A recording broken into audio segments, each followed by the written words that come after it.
to everyone. Welcome to LTX classes. మనం fundamental rights topic వరకు Indian polity rapid revision previous classes అనేవి చూసాం, అవునా? రైట్. సో దానికి కంటిన్యూషన్గా మనం ఈ క్లాస్లో the directive principles of state policy DPSPని డీటెయిల్గా డిస్కషన్ అనేది చేసుకుందాం. సో దట్ ర్యాపిడ్ రివిజన్లో మనకి ఈ టాపిక్ నుంచి క్వశ్చన్స్ ఏ వచ్చినా సరే కంప్లీట్ కాన్ఫిడెన్స్తో అటెంప్ట్ చేసే విధంగా మనకి క్లాస్ అనేది ఉంటుంది, right? Yes. So that is we have seen part 1, that is union గురించి, దట్ ఈస్ ది నేమ్స్ గురించి. పార్ట్ 2 అనేది we have discussed about citizenship. Part 3 that is fundamental rights, and this is the part 4. So part 4 deals with the directive principles of state policy అనేది చూస్తాం. Part 4 deals with the directive principles of state policy. అయితే ఇవి మనకి article 36 నుంచి 51 వరకు ఉంటుంది. Article 36 నుంచి 51 వరకు ఉంటుంది. అయితే ఈ directive principles of state policy అనేది మనం ఎక్కడి నుంచి తీసుకున్నాము అంటే ఫస్ట్ స్పానిష్ కాన్స్టిట్యూషన్లో directive principles of state policy అనేది రాసున్నాయి. అంటే ఫండమెంటల్ రైట్స్ అనేవి ప్రాథమిక హక్కులు కదా, అలానే స్టేట్స్కి కూడా, అంటే దేశానికి, రాష్ట్రాలకి కూడా కొన్ని డైరెక్టివ్స్ అనేవి ఉండాలి. అంటే yes, state has to work on these lines అని చూస్తాం. స్టేట్ ఖచ్చితంగా ఈ లైన్స్ మీద వర్క్ చేయాలి అని చూస్తాం. సో అవేంటి? Directive principles. These are the directives, అంటే these are the guidelines అనమాట. For state policy. So the directive principles of state policy అంటే స్టేట్ తను తీసుకునే నిర్ణయాల్లో ఈ డైరెక్టివ్స్ అనేవి ఫాలో అవ్వాలి. అప్పుడు మనకి ఎస్, ఏ విధంగా ఫండమెంటల్ రైట్స్ అనేవి పొలిటికల్ డెమోక్రసీని తీసుకొస్తాయో, directive principles of state policy అనేది మనకి సోషల్ అండ్ ఎకనామిక్ డెమోక్రసీ అనేవి తీసుకొస్తాయి. Clear? So social and economic democracy.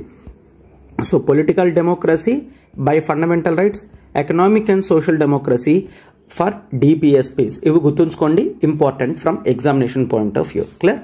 అయితే ఇంత ఇంపార్టెంట్ అయిన directive principles of state policy అనేది స్పానిష్ కాన్స్టిట్యూషన్లో ఉంది. స్పానిష్ కాన్స్టిట్యూషన్ నుంచి ఐరిష్ కాన్స్టిట్యూషన్ వాళ్ళు కాపీ చేస్తే, ఐరిష్ కాన్స్టిట్యూషన్ నుంచి ఇన్స్పైర్ అయి మనం ఇండియన్ కాన్స్టిట్యూషన్లో పెట్టడం జరిగిందనమాట. క్లియర్? సో ఈ విధంగా మనకి స్టార్టింగ్ మాత్రం స్పానిష్ కాన్స్టిట్యూషన్ నుంచి మనం చూస్తాం. అయితే ఈ directive principles of state policy అనేది భారతదేశాన్ని తన సోషలిస్టిక్ ప్రిన్సిపల్స్కి దగ్గరగా ఉంచడానికి హెల్ప్ చేస్తుంది.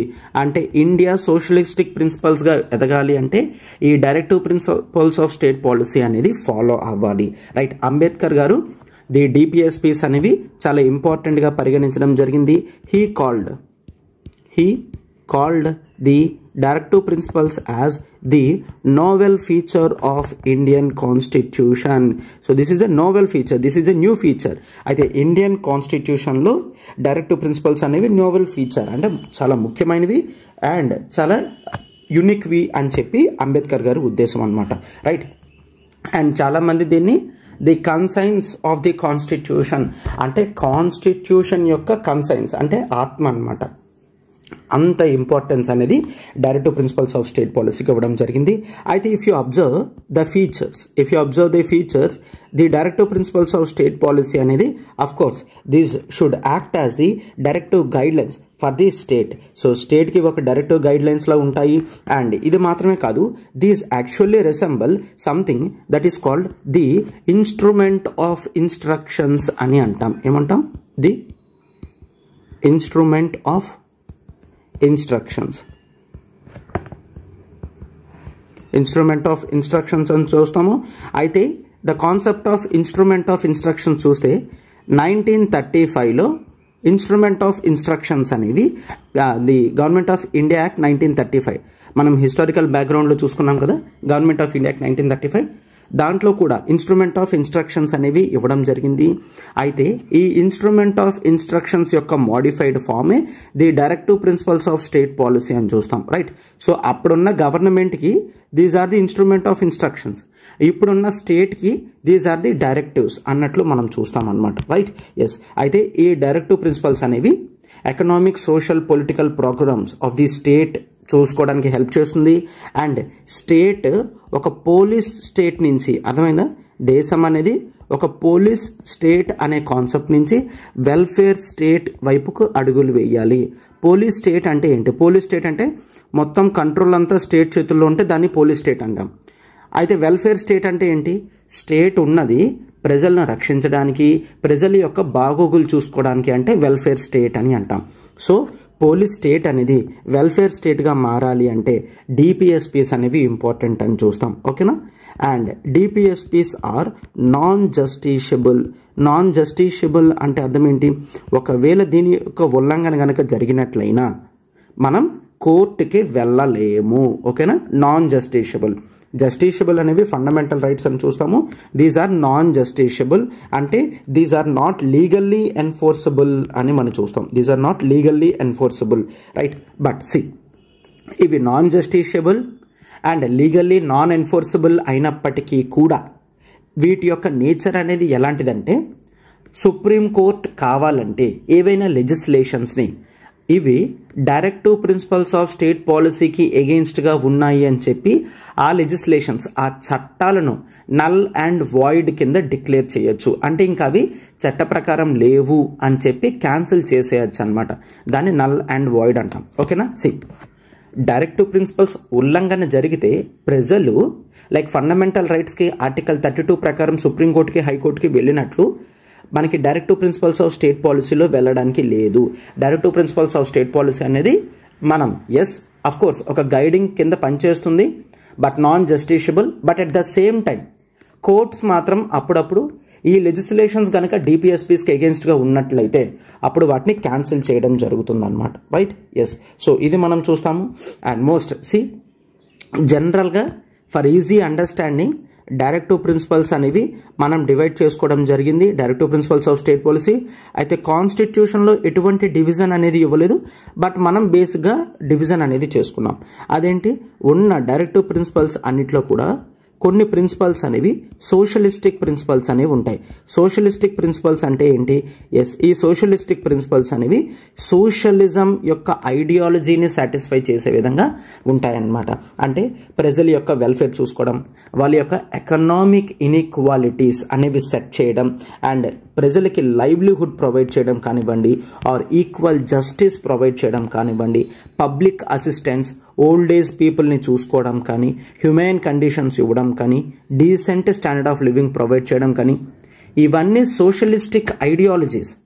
సేమ్ ఆ ప్రిన్సిపల్సే డిపిఎస్పీస్లో కూడా ఉన్నాయి. సో ఎక్కడైతే ఫ్యూ సర్టెన్ ప్రిన్సిపల్స్ సోషలిస్టిక్ ఐడియాలజీస్తో ఉన్నాయో అవి మనం సోషలిస్టిక్ ప్రిన్సిపల్స్లో భాగంగా మనం చూస్తాం అన్నమాట, right? Yes.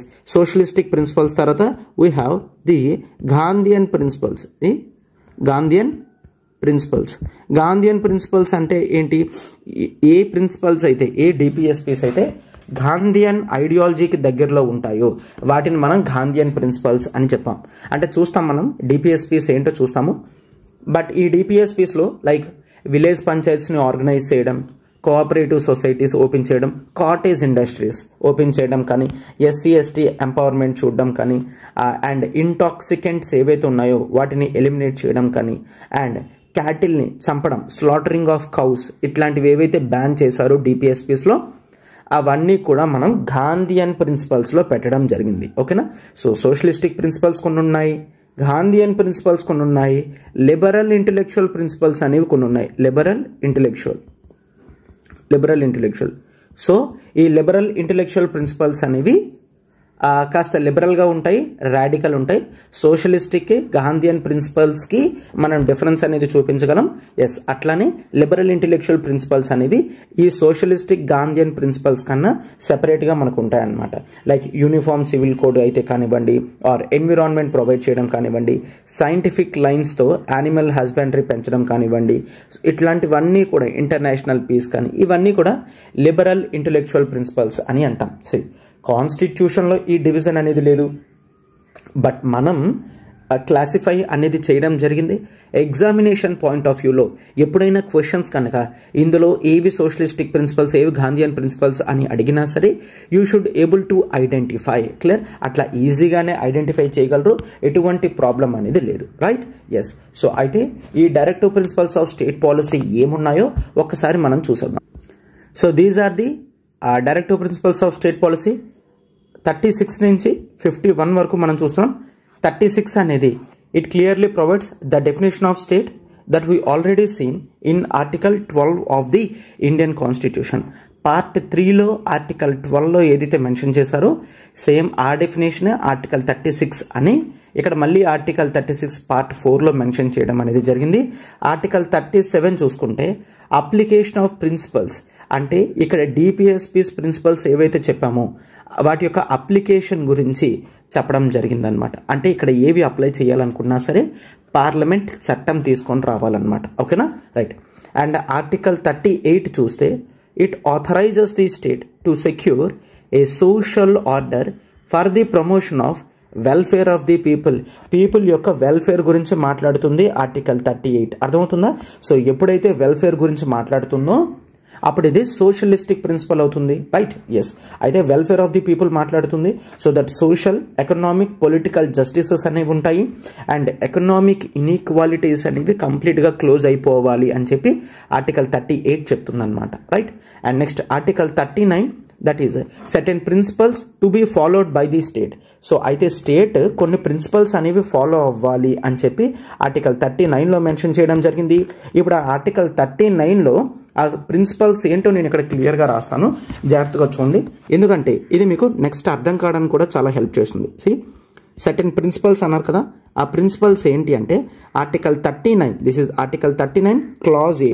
Article 39 Clause A, it has the right to adequate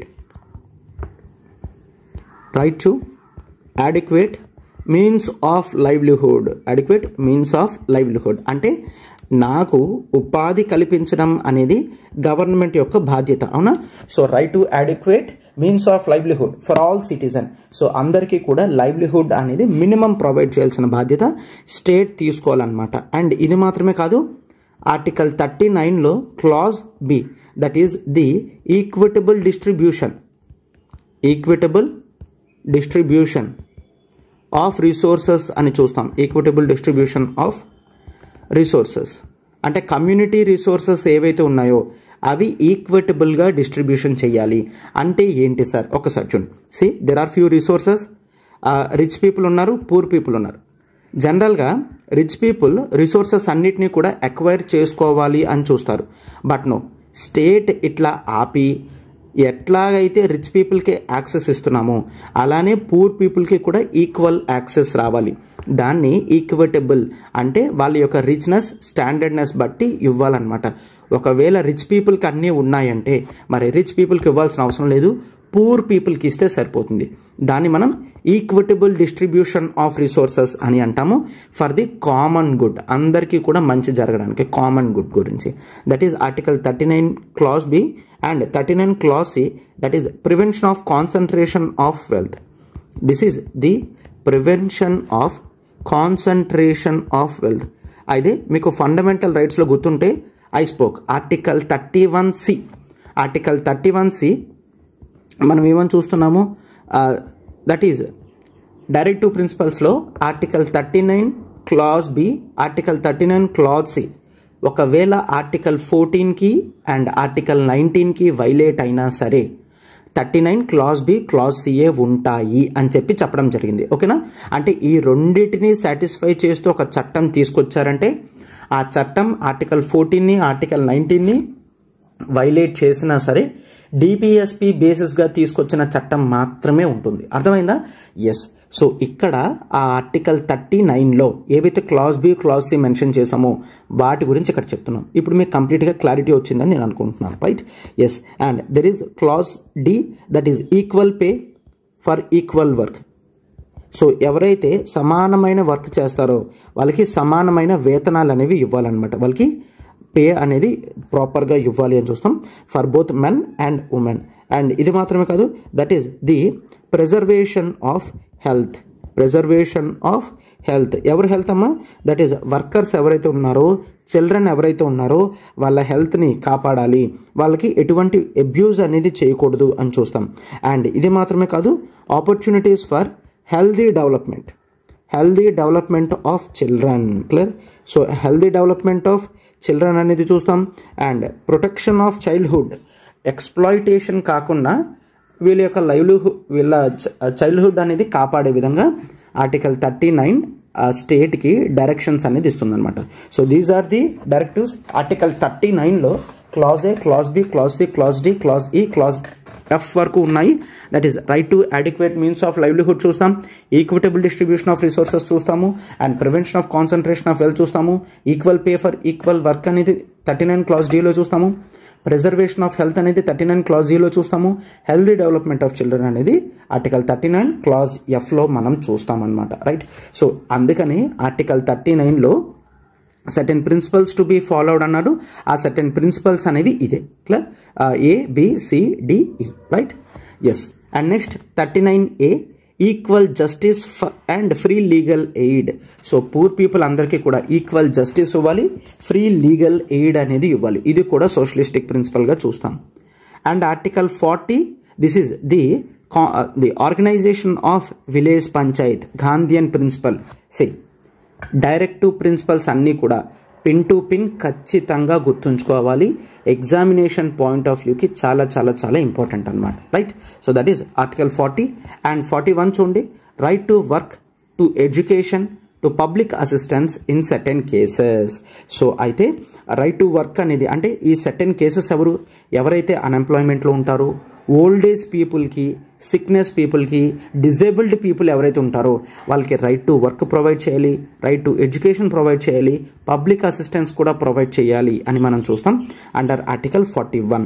and next 42 the provision for just and human conditions of work and maternity leaves. So human conditions of work అంటే కనీసం పని చేయడానికి వీలయ్యే సౌకర్యం అనేది ఇవ్వాలి. అండ్ ఉమెన్కి maternity leaves అనేవి వాళ్ళ ప్రెగ్నెన్సీ టైంలో ఇవ్వాలి. That is article 42. And article 43 living wages for workers. Living wages కనీసం బ్రతకడానికి వేజెస్ అనేవి బాగా కష్టపడిన తర్వాత తక్కువ వేజెస్ కాదు, కనీసం బ్రతకడానికి సరిపోవాలన్నమాట. అది 43 లివింగ్ వేజెస్ చూస్తాము. And next 43A that is participation of workers in the management of industries మేనేజ్మెంట్లో వర్కర్కి కూడా పార్టిసిపేషన్ ఉండాలి. 43A ఇది మనం గాంధీయన్ ప్రిన్సిపల్ కింద చూస్తాం. Right? Yes. And 43B promotion of cooperative societies అనేవి చూస్తాము. And next 44 uniform civil code, liberal intellectual principle అని చెప్పాం కదా. యూనిఫామ్ సివిల్ కోడ్ అంటే జనరల్గా ఇండియాలో రిలీజియన్లో హిందూస్కి, ముస్లిమ్స్కి, క్రిస్టియానిటీకి కొన్ని బేసిక్ లాస్ అనేవి డిఫరెన్సెస్ ఉన్నాయి. దట్ ఈజ్ అడాప్షన్ అయితే కానివ్వండి, మ్యారేజ్ స్టేటస్ అయితే కానివ్వండి, అండ్ హెరిటేజ్ ఎవరి తర్వాత ఆస్తులు ఎవరికి వెళ్తాయి అనే విషయాల్లో కానివ్వండి, వాటన్నిటిలో కూడా డిఫరెన్సెస్ అనేవి ఉన్నాయి. ఆ రిలీజియస్ డిఫరెన్సెస్ అన్నీ కూడా పోయి ఒక కామన్ లా రావాలి అని చెప్పి యూనిఫామ్ సివిల్ కోడ్ యొక్క ఉద్దేశం అనమాట. Right? That is article 44. And 45 చూడండి, provision for early childhood care చూస్తాం till the age of 6 years. 6 years వరకు ఎర్లీ చైల్డ్హుడ్ కేర్ అనేది మనం చూస్తాం.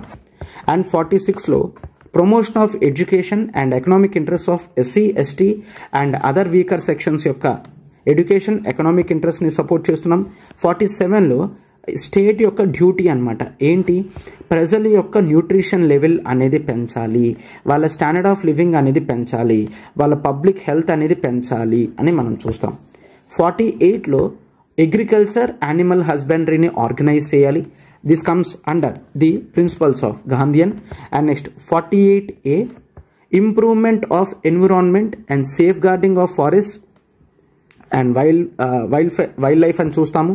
49 protection of monuments, places and objects of national importance. ఇవన్నీ కూడా liberal intellectual principles. Article 50 separation of judiciary from executive. 51 international peace and security. Clear? So 49, 48 నుంచి కొంతవరకు liberal intellectual principal చూస్తాము. అంటే యానిమల్ హస్బెండరీలో కూడా సైంటిఫిక్నెస్ని యూజ్ చేస్తే అది లిబరల్ ఇంటెలెక్చువల్ ప్రిన్సిపల్ చూస్తాం. ఇక్కడ మీరు అబ్జర్వ్ చేయాల్సింది ఏంటంటే కొన్నిసార్లు కొన్ని ప్రిన్సిపల్స్ అనేవి కొన్ని బోత్ సోషలిస్టిక్ వస్తాయి, గాంధీయన్కి వస్తాయి, కొన్నిసార్లు సోషలిస్టిక్ వస్తాయి, సైంటిఫిక్ గాంధీయన్, ఇట్లా కామనాలిటీ అనేది కూడా మనం చూస్తాం, right. So 48A improvement of environment, 49 protection of monuments, 50 separation of judiciary from executive, 51 promotion of international peace and security. Clear? So these are the directive principles. ఖచ్చితంగా pin to pin, point to point గుర్తుంచుకోవాల్సిందే, right. Yes. And after that if you observe ఈ directive principles of state policy ఏవైతే ఉన్నాయో మనకి చాలా వరకు constitutional అమెండ్మెంట్తో ఇవి add చేయడం జరిగింది. For example if you take 42nd constitutional amendment వరకు మనకి మోస్ట్ ఆఫ్ ది డిపిఎస్పీస్ అనేవి యాడ్ అయ్యాయి. That is if you take article 39లో హెల్దీ డెవలప్మెంట్ ఆఫ్ చిల్డ్రన్ అని క్లాజ్ ఎఫ్లో మనం రాసాం కదా. ఈ ఆర్టికల్ 39లో క్లాజ్ ఎఫ్ అనేది 42nd కాన్స్టిట్యూషనల్ అమెండ్మెంట్తో యాడ్ చేయడం జరిగిందనమాట. 42nd constitutional amendment act 1976. Clear. And article 39A equal justice and free legal aid చూసాం కదా, అది కూడా 42తో యాడ్ అయింది. And article 43A participation of workers in the management చూసాం కదా, అది కూడా 42తో యాడ్ అయింది. అండ్ నెక్స్ట్ ఆర్టికల్ 48A అంటే improvement of environment, safe guard of forest and wild life చూసాం కదా, ఇవన్నీ కూడా క్లియర్. ఈ 4 డిపిఎస్పీస్ కూడా 42nd కాన్స్టిట్యూషనల్ అమెండ్మెంట్తో యాడ్ చేయడం జరిగింది. And next that is the 44th constitutional amendment act 1978లో కూడా మనకి ఒక డిపిఎస్పి అనేది యాడ్ అయిందనమాట.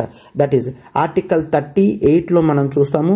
ఆర్టికల్ 38లో దట్ మినిమైజ్ ఇన్ఈక్వాలిటీస్ అనేది చూస్తామన్నమాట. ఇన్ఈక్వాలిటీస్ని మినిమైజ్ చేయడం, ఆపర్చునిటీస్ని పెంచడం ఏదైతే ఉందో అది క్లియర్గా యాడ్ చేయడం అనేది జరిగింది through 44th constitutional amendment. Article 38 అనేది ముందు నుంచి ఉంది. 38లో కొన్ని వర్డ్స్ అనేవి 44th కాన్స్టిట్యూషనల్ అమెండ్మెంట్తో యాడ్ చేశారనమాట, రైట్. ఎస్. అలానే 86th కాన్స్టిట్యూషనల్ అమెండ్మెంట్ యాక్ట్ అనేది చూస్తాం. ఇది మనకి 2002లో వచ్చిందనమాట, రైట్. సో 2002 86th అంటే ఫండమెంటల్ రైట్స్ చాప్టర్లో కూడా చూసాము. దట్ ఈస్ 21A ఫండమెంటల్ రైట్స్లో ది రైట్ టు ఎడ్యుకేషన్ చూసాం కదా. ఎస్. అదే టైంలో 86th కాన్స్టిట్యూషనల్ అమెండ్మెంట్లో మనం ఫండమెంటల్ రైట్తో పాటు డైరెక్టివ్ ప్రిన్సిపల్స్ ఆఫ్ స్టేట్ పాలసీని కూడా యాడ్ చేశాము. అయితే ఏ ప్రిన్సిపల్ ఇది? This is article 45. ఆర్టికల్ 45 ప్రకారం till the age of 6 years వరకు కూడా ఈ కేర్ ఏదైతే ఉందో అది స్టేట్ తీసుకోవాలి. అది మనం 86తో యాడ్ చేయడం జరిగింది. And last one that is 97th constitutional amendment act చూసాం 2011. 97/2011 ప్రకారం we have added few words like article 43B అనేది పెట్టాం. ఆర్టికల్ 43B దీని ప్రకారం కోఆపరేటివ్ సొసైటీస్ని యాడ్ చేయడం జరిగింది. ఓకేనా. So these are the 4 instances where DPSPs were added. So దీంట్లో 42లో ఏం యాడ్ చేశారు, 44thలో ఏం యాడ్ చేశారు, 86th 96thలో ఏం యాడ్ చేశారని చెప్తారు. అయితే 42nd కన్నా ఇట్లా గుర్తుంచుకోవచ్చు. 44th అనేది ఆర్టికల్ 38లో యాడ్ చేశారు, మినిమైజ్ ఇన్ఈక్వాలిటీస్ చెప్పాను. 86th మనకు తెలుసు రైట్ టు ఎడ్యుకేషన్ది యాడ్ చేశారు 45లో, ఆర్టికల్ 45లో. 97thలో 43B cooperative societies. ఇవి కాకుండా మిగిలినవి ఏవి కనిపించినా 42nd ఈజ్ ది ఆన్సర్. ఓకేనా. 42nd కాన్స్టిట్యూషనల్ అమెండ్మెంట్లో పెట్టడం జరిగింది అని మీరు గుర్తుంచుకుంటే సరిపోతుంది అనమాట, right. So this is about the directive principles of state policy కంప్లీట్గా. అయితే మరొక ఇంపార్టెంట్ కాన్సెప్ట్ కూడా మనం డిస్కస్ చేసుకుంటేనే ఈ టాపిక్ అంతా కూడా ఫుల్ఫిల్ అవుతుంది. ఏంటి? దట్ హిస్టారికల్గా there we have seen the conflict between fundamental rights and FRs. ఎఫ్ఆర్స్కి డిపిఎస్పీస్కి పూర్తిగా క్లాషెస్ అనేవి హిస్టారికల్గా జరిగాయి అన్నమాట. ఏంటి? ఎప్పుడూ కూడా ఫండమెంటల్ రైట్స్ కాపాడడానికి సుప్రీంకోర్టు ఉంటే డైరెక్టివ్ ప్రిన్సిపల్స్ని ఫాలో చేయడానికి గవర్నమెంట్ ఉంటుందన్నమాట. ఓకేనా. ఫండమెంటల్ రైట్స్కి ఎవరు చూసుకుంటారని చెప్పాం? సుప్రీంకోర్టు అని చెప్పాం.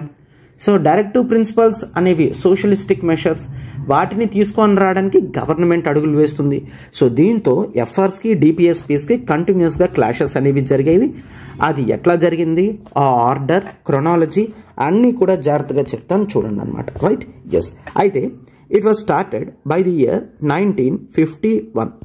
సో 1951లో Supreme Court in this case, that is the Champakam Dorairajan case, Champakam Dorairajan case, Champakam Dorairajan case, ఈ కేసు 1951లో సుప్రీంకోర్టు ఏం చెప్పింది, ఎప్పుడైనా ఎఫ్ఆర్స్కి డిపిఎస్పీస్కి కాన్ఫ్లిక్ట్ వస్తే చాలా క్లియర్గా ఎఫ్ఆర్స్ అనేవి గెలుస్తాయి అని చెప్పడం జరిగింది. ఏమని చెప్తున్నారు, ఎఫ్ఆర్స్ ప్రివేల్ ఓవర్ డిపిఎస్పీస్ అనే ఈక్వేషన్ని చాలా క్లియర్ కట్గా సుప్రీంకోర్టు ఇవ్వడం జరిగిందనమాట. సో ఇప్పుడు చూడండి, ఈ క్లాష్ ఎలా వచ్చిందంటే, ఒకసారి సుప్రీంకోర్టు జడ్జిమెంట్ ఇస్తే దాన్ని చేంజ్ చేస్తూ లెజిస్లేచర్ ఒక కాన్స్టిట్యూషనల్ అమెండ్మెంట్ తీసుకొచ్చేది.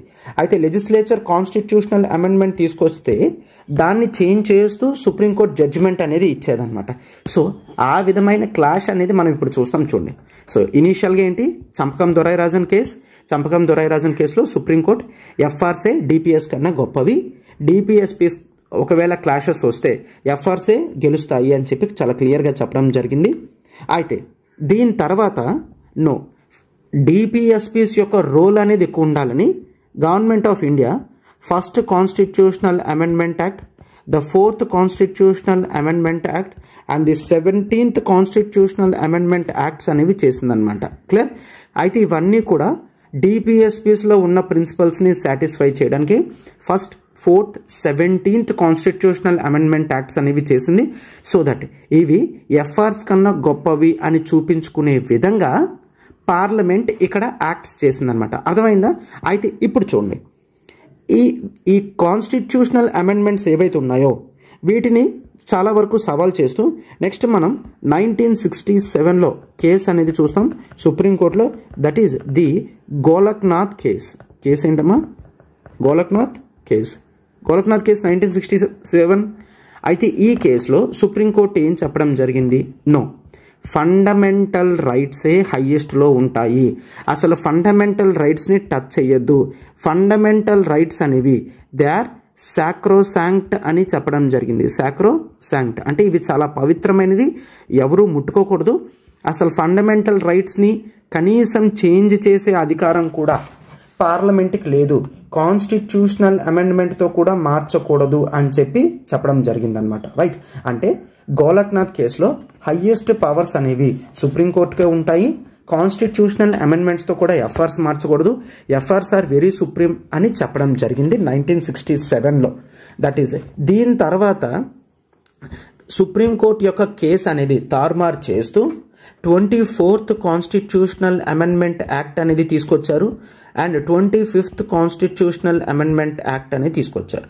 అయితే 24th కాన్స్టిట్యూషనల్ అమెండ్మెంట్ యాక్ట్లో నో, సుప్రీంకోర్టు చెప్పినట్టు కాదు, పార్లమెంట్కి ఈవెన్ ఫండమెంటల్ రైట్స్ని తీసేసే అధికారం కూడా ఉంటుంది అని చెప్తున్నారు.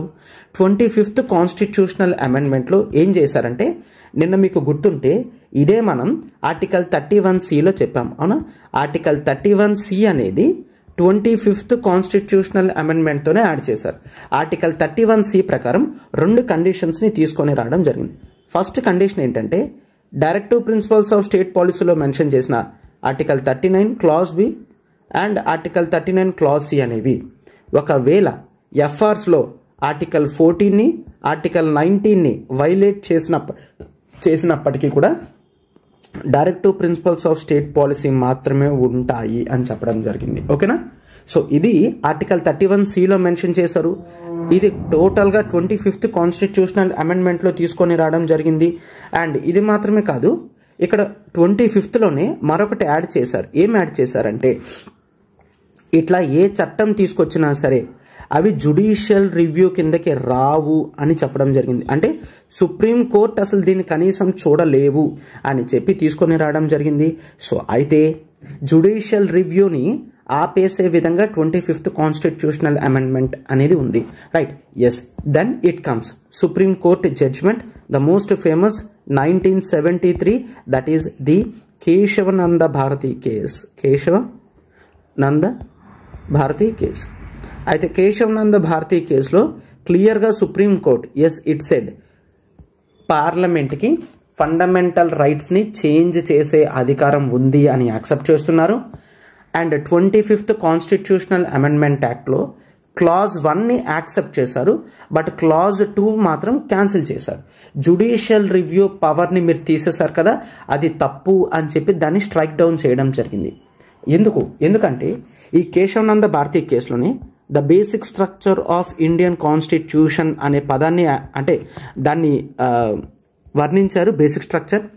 అయితే కాన్స్టిట్యూషన్లో బేసిక్ స్ట్రక్చర్ అనేది ఉంటుంది. ఈ బేసిక్ స్ట్రక్చర్కి ఉల్లంఘనగా ఏదైనా జరిగితే సుప్రీంకోర్టు దాన్ని స్ట్రైక్ డౌన్ చేయగలదు అని చెప్పారనమాట. ఓకేనా? సో క్లియర్గా పార్లమెంట్ ఫండమెంటల్ రైట్స్ని చేంజ్ చేయగలదు కావాలి అనుకుంటే. డిపిఎస్పీస్ గురించి కావాలి అనుకుంటే ఫండమెంటల్ రైట్స్ని చేంజ్ చేయగలదు.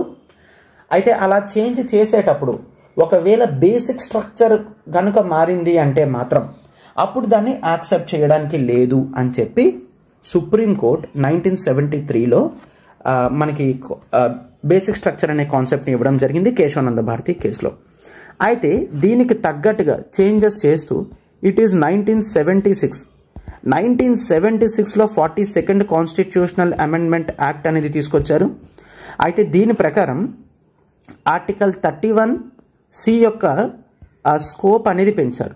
ఎంతవరకు ఏంటి? ఆర్టికల్ 31C ప్రకారం ఆర్టికల్ 39 ఉన్న క్లాజ్ బి, ఆర్టికల్ 39లో ఉన్న క్లాజ్ సి కేవలం ఆర్టికల్ 14, ఆర్టికల్ 19ని వైలేట్ చేస్తే మాత్రమే తీసేస్తారు. 14, 19, 31 దిస్ ఇస్ ఫైన్. అయితే ఇప్పుడు కేవలం 14, 19, 31 మాత్రమే కాదు, ఎవ్రీ ఫండమెంటల్ రైట్ అని పెట్టడం జరిగింది. ఎవ్రీ ఫండమెంటల్ రైట్ అంటే 39B, 39C సాటిస్ఫై చేస్తూ ఒక యాక్ట్ తీసుకొస్తే అది ఎటువంటి ఫండమెంటల్ రైట్ని వైలేట్ చేసినా సరే ప్రాబ్లం ఉండకూడదు అని చెప్పడం జరిగిందనమాట. అయితే దీనికి మనం నెక్స్ట్ కేసు అనేది చూస్తాం. That is the 1980 Minerva Mills case. Minerva Mills case. This is 44th. This is 44th. 1978. 1978. So చాలా చేంజెస్ అనేవి చేశారు. That is fine. This is 42nd constitutional amendment act 1976. 31C ప్రకారం 14, 19, 31 మాత్రమే కాదు, ఎవ్రీ ఫండమెంటల్ రైట్ను కూడా ఆపేయగలదు అని చెప్తూ 42nd కాన్స్టిట్యూషనల్ అమెండ్మెంట్ యాక్ట్లో తీసుకొస్తే నెక్స్ట్ కేసులో దట్ ఈస్ 1980 మినర్వా మిల్స్ కేసులో సుప్రీంకోర్టు నో, ఎవ్రీ ఫండమెంటల్ రైట్ని ఆపడానికి లేదు, అలా ఎక్స్క్లూజివ్గా బ్లాంకెట్ బ్యాన్ అనేది లేదు. కేవలం ముందు ఏ విధంగా అయితే చెప్పారో 39 క్లాజ్ బి, క్లాజ్ సి, 14, 19, 31 మాత్రమే వైలేట్ చేసినా సరే డిపిఎస్పి మాత్రమే ఉంటుంది ఓవర్ ఫండమెంటల్ రైట్స్ అని చెప్తూ మినర్వా మిల్స్ కేసులో జడ్జిమెంట్ అనేది ఇవ్వడం జరిగిందనమాట. ఓకేనా? అంటే 42nd కాన్స్టిట్యూషనల్ అమెండ్మెంట్ యాక్ట్లో ఏవైతే చేంజ్ చేశారో అది చెల్లదు, ఎవ్రీ ఫండమెంటల్ రైట్కి కాదు, కేవలం 14, 19కి మాత్రమే అని చెప్పడం జరిగింది. Clear? And it also said that Indian constitution అనేది the balance between FRs and డిపిఎస్పీస్లో జరుగుతుంది. వీటి యొక్క రెండిటి యొక్క బ్యాలెన్స్ అనేది చాలా ఇంపార్టెంట్. ఈ బ్యాలెన్స్ మీద ఇండియన్ కాన్స్టిట్యూషన్ అనేది ఉంది. ఒకవేళ ఒకరు ఎక్కువ ఒకరు తక్కువ అని అలా చెప్తే ఈ బ్యాలెన్స్ అనేది డిస్టర్బెన్స్ అవుతుంది, కాన్స్టిట్యూషన్ కింద పడిపోతుంది అన్నట్లు మినర్వా మిల్స్ కేసులో చెప్పడం జరిగిందనమాట. రైట్? సో దీని తర్వాత ఎప్పుడు కూడా ఫండమెంటల్ రైట్స్కి డిపిఎస్పీస్కి క్లాషెస్ అనేవి మనం చూడలేదు. అర్థమైందా? ఈ క్లాష్ అనేది most important to understand. Conceptual clarity అనేది చాలా క్లియర్గా ఉందో చూడండి. దట్ ఈస్ ఫస్ట్ మనం చూసాము ఎఫ్ఆర్స్ వర్సెస్ డిపిఎస్పీస్లో చంపకం దొరైరాజన్ కేసు ఎఫ్ఆర్స్ అనేవి డిపిఎస్పీస్ కన్నా ఎక్కువ అని చెప్పడం జరిగింది. అయితే పార్లమెంట్ దాన్ని చేంజ్ చేస్తూ first constitutional amendment act, 4th constitutional amendment act, 17th constitutional amendment act change చేశారు. తర్వాత గోలక్నాథ్ కేసు 1967లో FRs are sacrosanct, parliament fundamental రైట్స్ని టచ్ చేయకూడదని చెప్పారు. అయితే దానికి ఆపోజిట్గా 25th కాన్స్టిట్యూషనల్ అమెండ్మెంట్ యాక్ట్స్ తీసుకొచ్చారు. 24th ప్రకారం పార్లమెంట్ ఎటువంటి ఫండమెంటల్ రైట్స్ అయినా చేంజ్ చేయగలదని చెప్పారు.